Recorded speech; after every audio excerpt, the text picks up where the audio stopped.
Salam Injili, kembali lagi bersama kami. Terima kasih. Dalam kesempatan ini saya akan mempresentasikan hasil tafsiran saya dari kitab 2 Raja-Raja pasal yang ke-24 ayat 1 sampai ayat yang ke-20. Kita langsung dalam latar belakang di kitab 2 Raja-Raja ini di pasal 24 ayat 1 sampai 20. Pasal ini menceritakan kisah tentang seorang raja yang murtad yang menimbulkan sakit hati Tuhan sehingga Allah murka atas Yehuda dan menggerakkan Raja Babel untuk menindas bangsa Israel sampai pada pembuangan, dan Yoyakim beserta keluarga dan para pegawainya dan semua orang-orang yang gagah perkasa dimasukkan ke dalam pembuangan ke Babel. Masuk dalam konteks yang pertama sejarah, di mana kita dua raja-raja ini membahas kelanjutan dari kitab 1 Raja-Raja dan terjadinya perpecahan kerajaan Israel yang diakibatkan oleh ketidaktaatan Raja Salomo, di mana di sini Raja Salomo melakukan poligami dengan bangsa-bangsa yang tidak mengenal Allah dan mengikuti ilah-ilah lain dan menyembah berhala, sehingga pada masa itu Tuhan bangkit murkanya dan membangkitkan nabi-nabi untuk menegur dan menasihatkan bangsa-bangsa yang telah menyimpang dari Tuhan pada waktu itu. Konteks yang kedua, perpecahan. Jadi akibat dari ketidaktaatan raja-raja Israel mulai dari Salomo yang tidak mengindahkan perintah Tuhan kepadanya sampai kepada raja-raja berikutnya, di sini Tuhan murka atas bangsa Israel, di mana Allah menggerakkan bangsa-bangsa lain untuk memerangi bangsa Israel dan membuat perpecahan di tengah-tengah bangsa Israel dan kembali menjadi orang asing di negeri orang. Itu mereka kembali ke Mesir. Bisa kita lihat di pasal yang ke-25 ayat 22 sampai 26. Genre atau historis, dua raja-raja di sini menunjukkan dengan jelas bahwa dosa dan ketidaksetiaan para raja Yehuda, yaitu keturunan Daud, mengakibatkan pembinasaan Yerusalem dan kerajaan Daud. Nah, di sini akan tetapi dalam perjanjian baru juga dengan jelas bahwa Allah di dalam kesetiaannya menggenapi janji perjanjiannya kepada Daud melalui Yesus Kristus yang disebut anak Daud. Kita bisa melihat di Matius ayat 1, pasal 1 ayat 1, dan Matius pasal 9 ayat 17 sampai 31, dan pasal 21 ayat yang ke-9. Di mana masa pemerintahan dan kerajaannya tak akan pernah berakhir. Inilah janji Allah juga kepada Daud bahwa kerajaan Daud tidak akan pernah punah.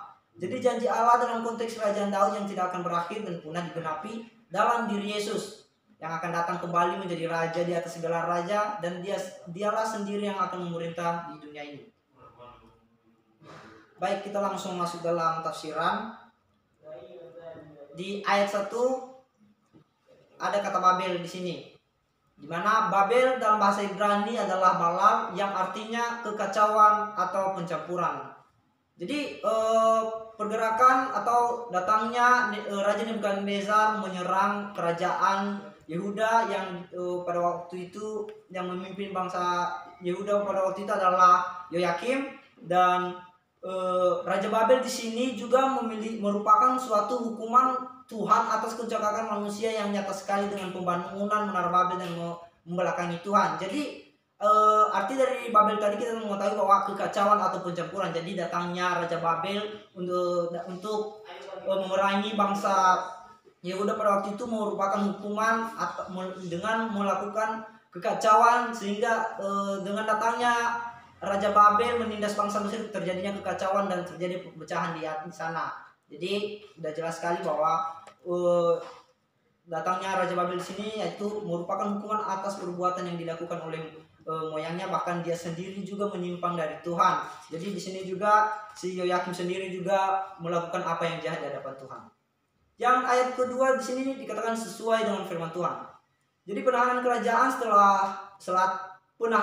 selatan oleh Babel sudah dinubuatkan 150 tahun lamanya sebelumnya di Yesaya 6 ayat 11 sampai 12 dan pasal yang ke-39 ayat 6. Di sini Yeremia menubuatkan bahwa masa ini akan berlangsung selama 70 tahun. Jadi ternyata kedatangan Raja Nebukadnezar atau Raja Babel untuk menindas bangsa Israel ini sebenarnya sudah dinubuatkan sebelum-sebelumnya, karena Allah sudah tahu bahwa raja-raja pada masa itu sudah membelakangi Tuhan dengan penyembahan berhalanya. Ayat yang ketiga, menjauhkan mereka dari hadapan Tuhan. Kejatuhan Yehuda menjadi hukuman Allah atas umatnya yang keras kepala dan tidak mau bertobat, yang mengikut dosa-dosa Manasya yang dahsyat. Kita bisa melihatnya di ayat ketiga. Berarti di sini Tuhan sendiri menjauhkan dirinya dengan bangsa Yehuda atau bangsa Israel pada masa itu, di mana perbuatan-perbuatan mereka ini memang udah benar-benar keji di hadapan Tuhan, sehingga Tuhan benar-benar murka di atas mereka. Ayat yang ke-24, di sini Tuhan tidak mau mengampuninya. Jadi kemurtadan mereka sudah mencapai puncak. Jadi para imam pun di sini dan nabi mengucapkan dusta atas Yehuda atau atas Israel. Yeremia 5 ayat 31, pasal 6 ayat 13, dan kebejatan dan pelacuran. Di sini ada kebejatan dan pelacuran yang mereka lakukan di Yeremia 5 ayat 8 sampai 9. Ada juga di sini penolakan firman Allah. Yeremia 8 ayat 9 sampai 10. Jadi udah begitu banyak ada alasan yang mungkin Tuhan tidak bisa mengampuninya, di mana mereka di sini udah murtad, udah bejat, melakukan pelacuran dan menolak firman Allah. Di ayat 8 sampai 16 di sini Raja Yoyakin dan pembuangan ke Babel. Yoyakin raja Yehuda yang menggantikan Yoyakim ayahnya. Yoyakin melakukan yang jahat di mata Tuhan. Jadi Yoyakin juga mengikuti apa yang dilakukan oleh ayahnya sendiri, si Yoyakim. Dia melakukan apa yang jadi mata Tuhan, sehingga orang-orang Nebukadnezar memanggil pasukannya pada bulan Kislev Desember 589 sebelum Masehi. Raja Babel di sini menangkap dia untuk membuangnya, sebab Yoyakin dinilainya terlalu mendukung Mesir, sehingga tidak mungkin menjadi raja di bawahnya. Jadi seperti kita ketahui bahwa Raja Babel ini juga menaklukkan Mesir. Jadi Nebukadnezar sudah mengetahui bahwa Raja Yoyakin ini bersekutu dengan Mesir, sehingga Raja Babel di sini menangkapnya dan membuangnya ke Babel, sehingga tidak nanti istilahnya Raja Babel juga takut jika nanti mereka memberontak terhadapnya. Ayat 15 sampai yang ke-16 di sini dibahas tentang pembuangan ke Babel. Keluarga Yoyakin mulai dari ibunya, istri-istrinya dan pegawai beserta semua orang besar yang agak perkasa diangkut oleh Raja Nebukadnezar ke Babel menjadi budak. Jadi di sini karena akibat dari kejahatan yang diperbuat oleh Raja Yoyakin tadi, sehingga Allah menggerakkan hati Raja Nebukadnezar atau Raja Babel mengangkat atau mengangkut keluarga Yoyakin serta orang-orangnya dijadikan budak ke Babel. Oke, ayat 18 sampai 20 masa pemerintahan Zedekia. Di ayat yang ke-17 Raja Babel mengangkat matanya menjadi raja. Jadi matanya ini adalah dia ini adalah paman Yoyakin. Kita bisa lihat di Yeremia 22 ayat 30. Dan di sini juga Matius menelusuri nenek moyang Kristus melalui Yoyakin, dan Lukas menelusurinya melalui Nathan dan Maria. Jadi nubuat Yeremia di sini telah digenapi. Yesus Kristus keturunan dari suku Yehuda. Pengangkatan Zedekia menjadi raja adalah lambang dari ketidaksetiaan. Yeremia 17 ayat 13. Yang ayat 19 ia melakukan yang jahat di mata Tuhan. 20 Zedekia memberontak terhadap Raja Babel. Nah, di sini sebagian dari pemberontakan Zedekia di sini disebabkan karena para nabi palsu telah menyampaikan sebuah berita positif bahwa Allah akan membinasakan Babel dan bukan Yehuda. Jadi Zedekia di sini menjadi terdorong untuk memberontak terhadap Raja Babel, di mana dia mempertanyakan kepada nabi-nabi palsu apa yang akan terjadi ke depannya, dan nabi-nabi palsu di sini menyampaikan yang salah. Mereka menyampaikan bahwa Allah akan membinasakan Babel sedangkan Yehuda akan diselamatkan, padahal salah. Sedangkan di Nabi Yeremia sendiri telah mengatakan bahwa Allah akan membawa umatnya dan akan ditindas oleh Babel sendiri. Yeremia 5 ayat 31.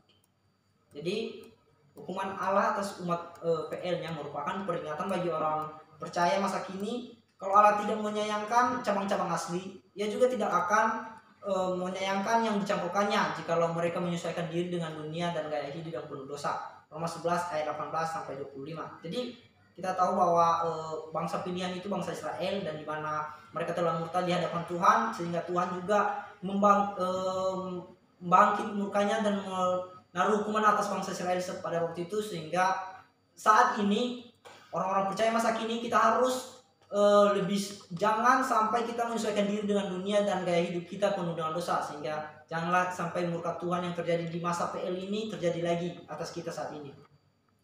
Dan kita akan simpulkan di 2 Raja-Raja 24 ayat 1 sampai 20. Di sini menunjukkan murka Tuhan kepada bangsa yang tidak taat dan mendua hati dengan penyembahan berhala dan lebih mengedepankan nafsu dunia dan melupakan Tuhan. Banyak penyataan bahwa firman Tuhan tidak pernah salah dan Tuhan menegaskan bahwa Dialah Tuhan Allah semesta alam, Maha Kuasa, Dialah yang mengangkat dan Dia juga lah yang akan merendahkan. Bahkan dari seorang raja akan direndahkannya menjadi hamba atau budak jika ia tidak taat dan tidak hidup menurut perintah Tuhan. Jadi seperti kita ketahui bahwa Raja Yoyakim tadi, meskipun dia adalah seorang raja, tapi jika ia tidak mentaati apa yang dititahkan oleh Tuhan, maka dia akan dibuang atau dihukum lewat pembuangan ke Babel. Dan demikian hasil presentasi saya. Semoga dapat memberkati. Salam Injil.